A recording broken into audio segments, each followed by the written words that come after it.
ner malaken yam ka na dialdin kontin baro ni lingwasme baro dan palpin ke ripone tibu kon ke lingwasme ne ka ripone ban linki ban racha ke din ko mɛrkɛmɛ kan tin kontin ko re which ka South Sudan kan Sudan ko gor kono ban tin dial kontin lat ko din ban ka ngaj gor je en wode koran palpin mi jira mi didit no don changa yam ko bi ben ka Nuer online TV go region will then subscribe for the notification bell to get one and man do chang ko nyak an walle chang ka wel kel ka pai bang man ron kina dangro with jan dangro with the to kon keler to be kon keling no keler to ti category leng bane jo nyam chan ra che ke pi mɛrkɛmɛ sharami la lere la kala chajenek no wuda mo aram kel mi Trump Donald Trump che jalwak ke gwade dane be kuäär be kule jeke dia no la jen che lede long ka en garsha nagoni rewich ka mɛrkɛmɛ ramkel mi political activists general lo ko bala ni wala ka loga especially che Trump che loga long ke do badane de Trump der kuäär jeke dia Ramadan la yula ka tole ki la fan raising la lede ko ba Donald Trump ba kuumɛ ba kule jako ba jenok jen chetu ngwan long shak lat jen la rajaba ko do badan de ni kon lat ke jek de ke deport ke je de ga wujre wi ke mɛrkɛmɛ ke je jen ba la jala din wone ne jeni she ne tin kon lat ke jek she go goron de ton chen ka mɛrkɛmɛ no gwas la dibin la ka ledetin ko te ka gwan me she jeng me shati tin jen ya jugo no ngum der lar ka queen entin content lo ke joka Donald Trump shela den woni kon lo ke joka netin content ci dueri ken galat ken kon lo ke jok shalo ni ne dial jok wudo mo chale Charlie Kirk jen ramimo mi activist ka jen te ke social media mala rojetin ke YouTube ke any platform ka social media ke liutetin la roje long ko duptin kon dong de na de ko nyam ke je men no ke lunga je generan kot kala mandan en chagoro no de linga la jala de asiko sharaje long ka do badana de human right de je protect je shit ko tam te gwan mi charaitin ka ta dana dong en shalke abortion no dong de ga de kamrar wal cha de kamrar shela no namo cha ga cha de kamrar ko gat tege tiken ko de kan do bala men la kan wala kan kamat ke je lobi mishi chairu radin dum gat bio kamrar namo wache letin ko shi man chikan diale ko ken gat ramikam garar wa ne gat ke jo dan la de jen ci roje lung ke queen en kon la churin cha yen rewi mɛrkɛmɛ kuma mɛrkɛmɛ no kana mo nyer ke je ne tin kontin ke je no de ne tin ko la criminal de tere which ka mɛrkɛmɛ do jen mo che de gwa ke di benin kon le de jen ideality ba ke yik lo jwini ken ko ken nunga kare which mɛrkɛmɛ ko bi mɛrkɛmɛ kan bi ya na kana ni chiang le ken shuden lut ko kujum ba lo dor ken na mo cha de no ne tin kontin dong chitte ka party dien ke ga bondien la bona danante Donald Trump tetin cha wuri shalka me Charles James Kirk jen cha yiri cha jabat no ka shanka wal ka pai bangman lapan jen gwade dan na kaje gwad mi mote doran shalka Utah University jen gwade dan wa nektin jen bark ni je gwade dan tiki dibe tin ke letken ke ku do dan de American der won yam kaje and when mo cha chu bar shit ke the same way dan sha Donald Trump me cha Donald Trump cha jide cha je ber je kon dialen en gwase dan me cha jide cha je ber and then again kujela ken watiat ken der Donald then after that and then chebana jide cha chu kap ka chwara medan naga chwa rame jene nag Donald Trump cha yu kap right now should me Michael Kirk and ke Charlie Kirk and then chet fogo no gente ka rally bo mishit kana mo ke te gwad mutene dial ta tende ne nyurka na raje kana ko 1000 people tin kon la right ke je ka do badana dong de mɛrkɛmɛ der nyam ke je jen gwad mane wati garam kel mi choda taw ram mo kan je ka tama badram mo dio je chero da taw ke sniper and when mo show Kirk show bar jen nag de je kwaje le lat tiang ano shi wuda me shi yere te nien ana de tur de je nyaka yekel bat ke do ko dong cha je nok ko ngode dong chen be nyaka yekel but jen ramdit mi chilada puch wa take a lonko be Donald Trump be kuäär be jek tinete ngwan wona ko Obama na chilo dien che jada lonko manana chalat and go ba wuri charka me Charles James Kirk ba jenek ano ko do mi mote gwada dan en ko leda mal tin ke jak mɛrkɛmɛ ko bala wen mo gwa ban men nyere ka jene men chalat wajen te ka ranj la la de chano no te ke media anti chirwach lat kene jor chagu jeno na mo cheto balu ka je ko jene bol kala trus la jala de kila tok la jala de and then chachu gur no jen ba yede ba jabat so cha jenak and would shall kame Kirk ke Charlie Kirk chana ka changa wel ka pai bangwan ronkin dangro jen dangro de dech re which ka mɛrkɛmɛ jen gwada dan en nagetin jen do dan en dong nyer ka je shermen ci kona ngaj ano gor ka jen go deportation la kana la de walu ka je anetin kona loga ngai kona kene kona kwaide nak mu nyudo antame mi cha wude me cha jenak kuumɛ so renetin kontin nyer ka Trump ko na deport ngum ba ko la da tame mɛrkɛmɛ ka jen tam me nyudo jen wo ba ne tin wan no ba ka dilo joko cha ngajen go ne ti chikan gul gor to Ulgan goro biken wuj biken yar no so na gut kana mem right kon kuida me me bech kache magwa ka do dan chala kije yede long kamal jen pe ke che ka ga kera mun ka long re wike mɛrkɛmɛ ke liu ke US so no mo der go anu der kon mission me der kon link ler dien dan dong gor no de nyak yakel kuido arshal ke Nepal mo jen chere wichin diani batte kam India no kene shena chirmijen gwa dan titin cha tuong na pan ka jen wo chicken we dien chicken dak special ne ken ko la ngani ken ton la ken wa kenyam chala no de internet dien de jeg social media ko wa ken la ken right ko yar ka weje politician ken ke kwarken so kan kwarken ko chicken dier kaneten kontin la jiwit wa chukani goro biken internet biken ban Facebook chukana ga ko YouTube Twitter kan diala to chukan goro no biken ga ko jan la dan la lat kene ri ko rap ngai ko ne mone en mi shikana me shawuna ko ne binetin kon la ngani no bika ga ngai cha internet din ne cha jage an wena mashugo yo jien kan dial kan ri kon la ngani jien den wena mo mishiko ga ko ne ke kuumɛ and then cha ko ne ne ri showel bangwan nyanan ne sho wol bangwan sho ngani sho yo kai dien sho kan ka sho destroy the man parliament kana wankan di alkan tay kware ka bokan ka chiang me jeng me kan nan man let kan politician ken tan dien jel kana bang juda ko cha bin cha kan ka dong ka pam kan kwar tan dien nanga ka karen yale wo ka kare which too much problem kake na me let doran sho alkan Nepal ka capital city dien ka jodana cha la no kenetin kon la kwar kien awaken chiga corruption di tikana lakchanga ngwan chikan ngamoy ka let telam let kana kaniti ko la ngwane cha chu gujina okay ne de ti let ken mishiro de lut ko chikan goro bu bagwa but gul kan yar wuch no so chine ko la ngwane ken Nepal chikan chu barar ken member medit chikan dor kwar ken dial politician ken chikan ka daka wan ken jandor shal ken Nepal na mo lelten cha mesi do dien cha nyok mi jaka je kenetin kontin la ji Africa ano mi shit ken me chi to ken Nepal very soon but to Africa especially ka South Sudan ka Uganda no ka Kenya kwarken mo te charo ger be mi shit ken me be tokten ko tana nget ken dich no so cha jo mi cha to beno me to ken Nepal der to gon ko ken waken chi kwarken chi ko corrupt ke lat ko corruption nepotism god waiting the which chicken lat chicken ga jikta am jiglat kuna le la jere which una win to ko ken chi ngai ko na to ka South Sudan ke roltin ko ken jena una win to ko ken ko blad bi kulo jek pon ngwanen kon kula la ngwan da wi cha gori ken odong de na de kan te da wich ku ngaru la bar ku dit ku la te da wich kay yer kan wich no ajana dan to we dien so terial mejekan ku kan la let tetala mejekan kwa kuran le la jen da wich bu kulo we de dien special de rudien to ngwana ka mi de lis ken go ko ku kan lella wejekten ko ci kwar ken jikan die antam jikan ci gujena okay mana kan ne officially ko no ne ko anti ka parliament ti ci dier kan ne kan ne siang no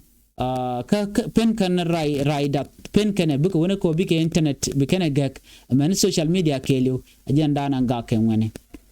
gwa Sudan me chicken me shagan ne wal bangwan chu kume chu internet chu jele dong budur bagwa chu kan ro da yalika jenudien tin je chuang wane ke kume ngwane dial ngwane we dial jenudien ke street the wichar and then you can chu chat so gora ko online bilel Nepal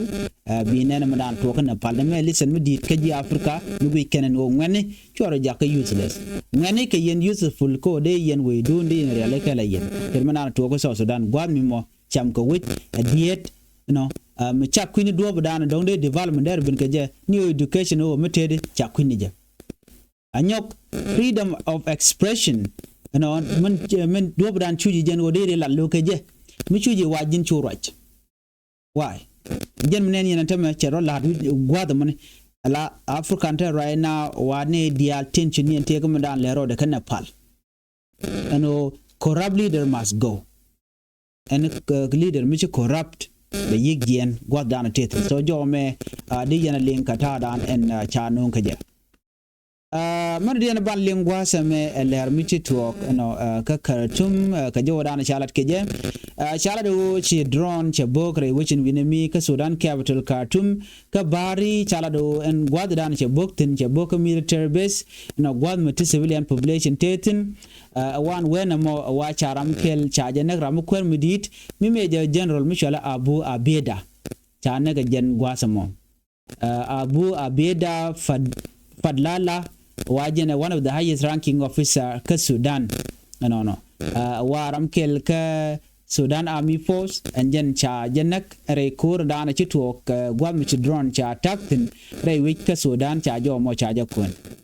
chinetin kon tila resident kedin chinga gwas mo kana security source igala ngo shi drone che military intelligent building cha jenak dor shalke Kafuri district gwan mo mete ne to wana long ko ngai ko no kwala karu ya to gonden kon den te ne to wan tigitin na wachi na mo cha tok re wichin binemi ka Sudan cha rami mo mela general mo kwer midid major general Fadlala cha yu nagan wena mo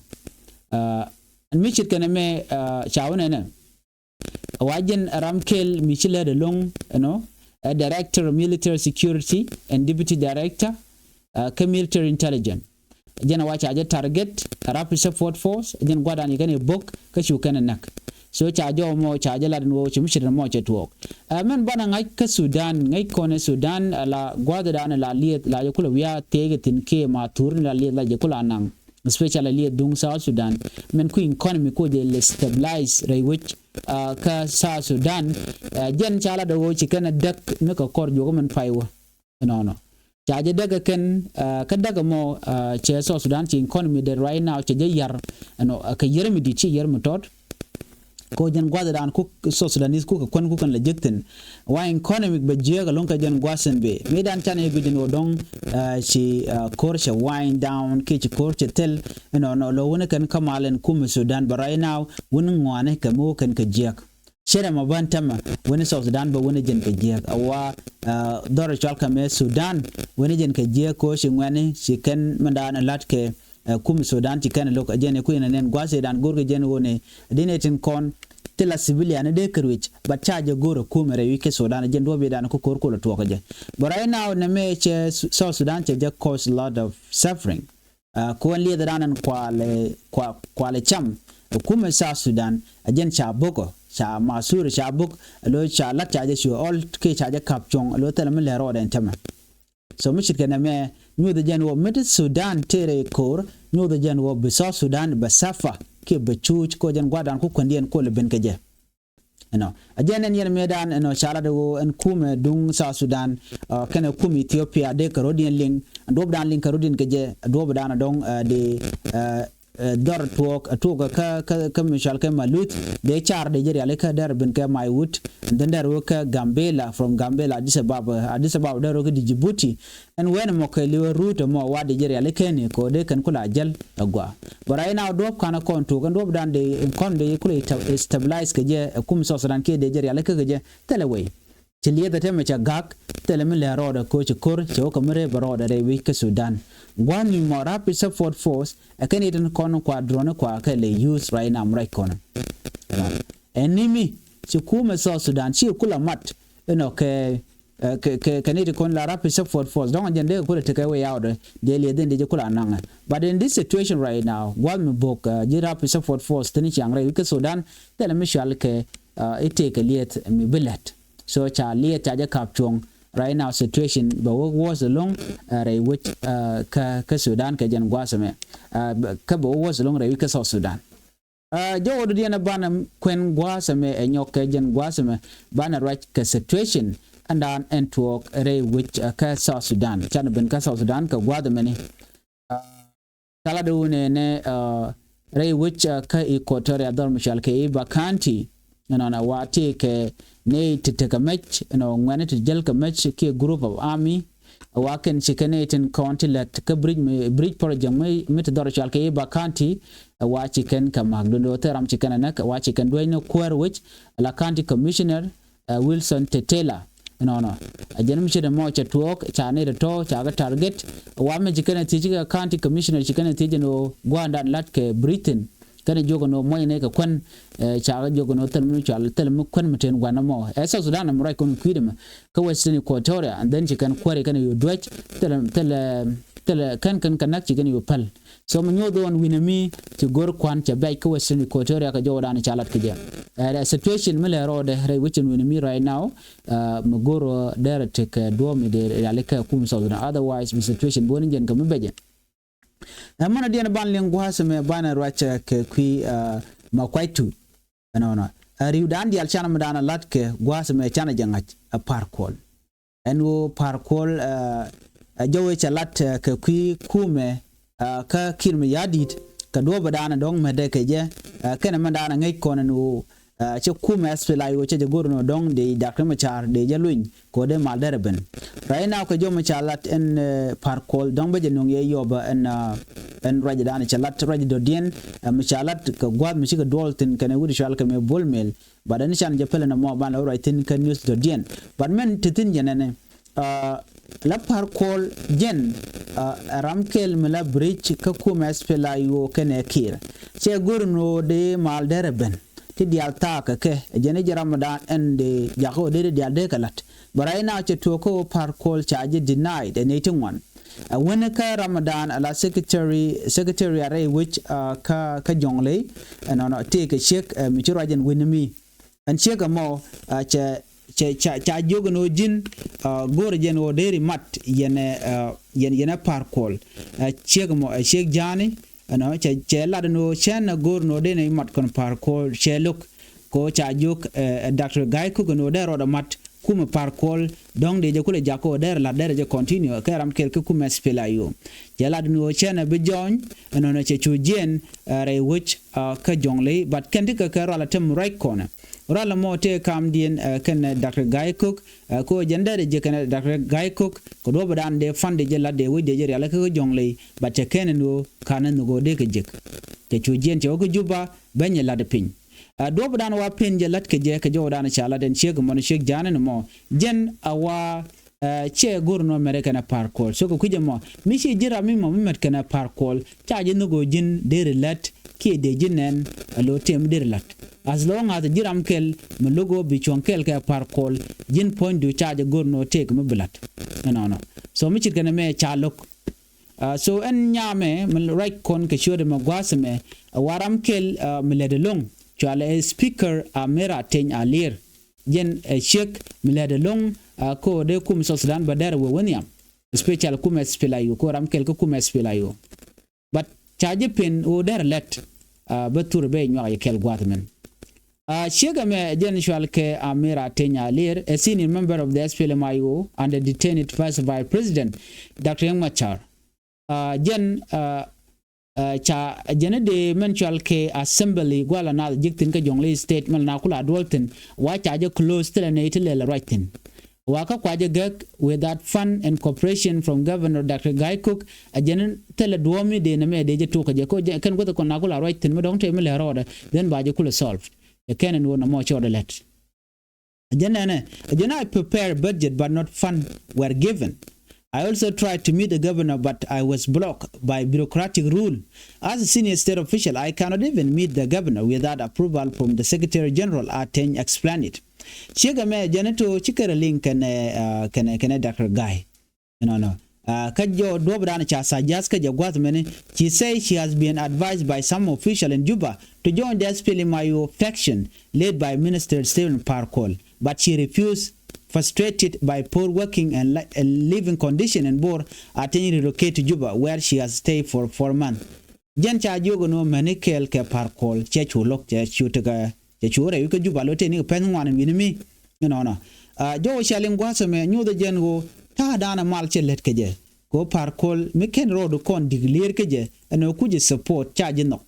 chi jen bi hara memo bi position bi jekie ba jimu ko kom jen dan le rodo so jo me de kon linka ta dan and peace we jekeje wal ngai kon manan le rodo ka penal no kama kwaitut ngoda ma kwaitut chode en go kim yadit a lo Dr. Machar. So gwasen be kontika a lot of information to battling ban chon gwasen me nyaka en news me kanere ko kien ko buga tika ngai komanda le roda en biata kamal bye bye.